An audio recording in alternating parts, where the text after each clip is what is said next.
Hi, Dana. It's lovely to meet you. I had so much fun making cookies along with you on Wednesday.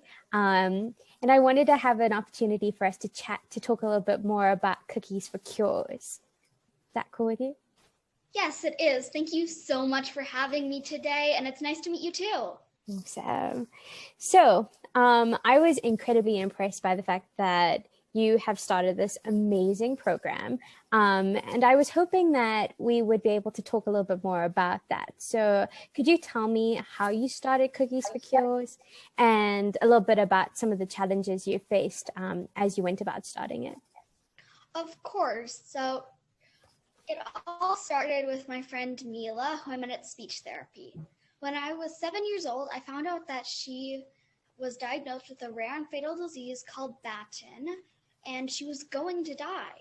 Oh, no. So I was super upset, and I knew that I needed to help her. So me and my mom came up with the idea to sell cookies to try and raise $1,000 to fund research into a cure for Mila's disease, Batten. Um, and it took us 3 months of selling cookies, but I did reach $1,000, It's and then amazing. it kind of went viral. Oh, And cool. by the end of the year, I had reached $56,000, so way more than my original goal. Yeah. And so, what were some of the challenges you faced when you first launched Cookies for Cures? Well, it was kind of hard to do all the baking on my own just because back then I didn't have like a huge team of people helping me. Mhm. It's like, all right, now we're going to spend a ton of time baking today. And have Um, you always enjoyed baking? well, before Cookies for Cures, I actually had never baked anything in my whole entire life. No. It was a new thing for me.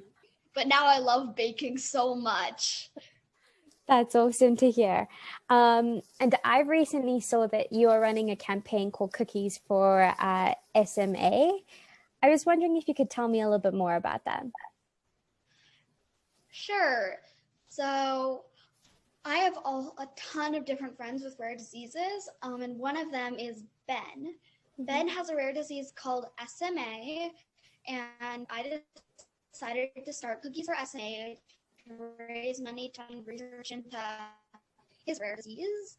And I'm going for around $50,000, which will be half of a research grant that will fund research into SMA.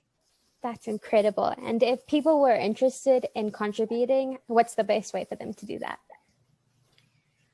Well, you can always donate, Mhm. or if you have an idea for like an event, you can always email my mom.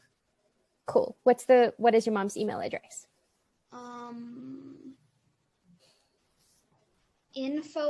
info@cookies4cures.com. Perfect. And we'll link it in this video as well, so it will be Right. freely accessible. Okay, so now I'm going to ask you a few questions about the library. As you know, we are the Library Foundation and we fund 90% of the programs at the library, which we love to do. And I was curious, what is your favorite library program? Ooh, that's a really, really hard question. I think I can narrow it down to like top two or top three. Okay. Um, so one of my favorite programs was the Read Aloud with Miss Melanie at the George Reynolds Library. And then I also love the coding program. Um, and then I also really like the summer reading program that you guys have.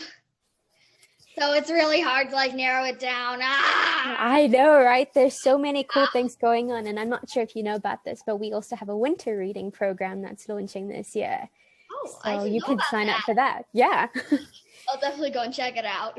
Cool. Okay. And then I have a question about uh, new potential library programs. If you could create any library program, what would that program be and why? Oh. um, maybe. God, that's so hard. Maybe a baking class? Maybe that would be kind of strange to have at a library, though, I feel like. Do you know what's something that's super interesting? We're building a new library in North Boulder, and it's going to have a commercial grade kitchen. So if you like cooking and baking and you want to start a baking or food related business, you can do that at the new library. Oh, okay. Then yeah, baking related Okay. library program. I'm like, I didn't know that there was any kitchens in libraries.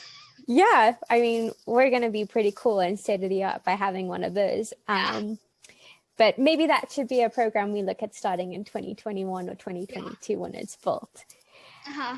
Um, I have one more question for you, and this might be a tough one to answer. But when you grow up, what do you want to be? Well, I think I want to be a researcher. I'm super duper interested in like how DNA works and genes. And so I might end up studying rare diseases even.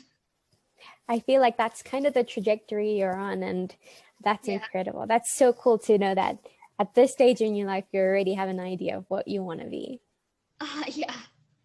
Well, Dana, it's been wonderful chatting with you and getting to know you a bit more. And for those of you who haven't been able to watch Cooking with Dana through Community Cooks, you're able to watch that on the library's Instagram page. And yeah, you're just a phenomenal young woman. So thank you for Thank your you time. so much. Okay. Thank you so much for having me.